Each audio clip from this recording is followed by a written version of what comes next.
ஒரு ஊரில் ஆசிரியர் ஒருத்தர் வகுப்பறைக்குள்ளே போனோன்னே அங்கே ஒரு டேபிளில் ஒரு கண்ணாடி கிளாஸை வைக்கிறாரு.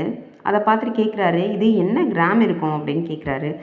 அப்போ பசங்க எல்லாம் ஒவ்வொருத்தவங்களும் ஒன்று ஒன்று சொல்கிறாங்க. சார் 50 கிராம் இருக்கும் சார், 100 கிராம் இருக்கும் சார் அப்படின்னு சொல்லிட்டு இருக்காங்க. அப்போ இவர் சொல்கிறாரு, என்னோடய கேள்வியே இது கிடையாது.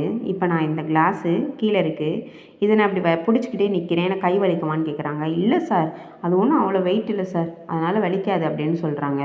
அப்போ அவர் சொல்கிறாரு, நான் ஒரு மணி நேரம் பிடிச்சிக்கிட்டே நிற்கிறேன், எனக்கு கை வலிக்குமான்னு கேட்குறாங்க. அப்போ ஆமாம் சார், கை வலிக்கும் சார் அப்படின்னு. அப்போ நான் ஒரு நாள் ஃபுல்லாக பிடிச்சிருந்தா ரொம்ப வலிக்கும் சார் அப்படின்னு சொல்கிறாங்க.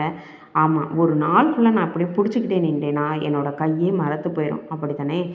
இது போல தான் நம்ம லைஃப்பில் வர்ற சின்ன சின்ன பிரச்சனைகளாகட்டும் பெருசாகட்டும், நம்ம அதுக்குள்ளே சொல்யூஷனை ஒன்று தேடணும். இல்லையா அதை தூக்கி போட்டு மற்ற வேலையை பார்க்கணும்.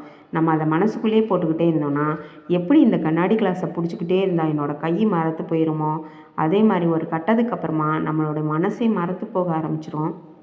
ஏன்டா நம்ம இருக்கோம் அந்த மாதிரி. அதனால நம்ம லைஃப்பில் வர பிரச்சனைகளை உடனே தூக்கி போட்டு மற்ற வேலையை பார்க்குறது தான் நல்லது அப்படின்னு சொன்னார் இந்த ஆசிரியர்.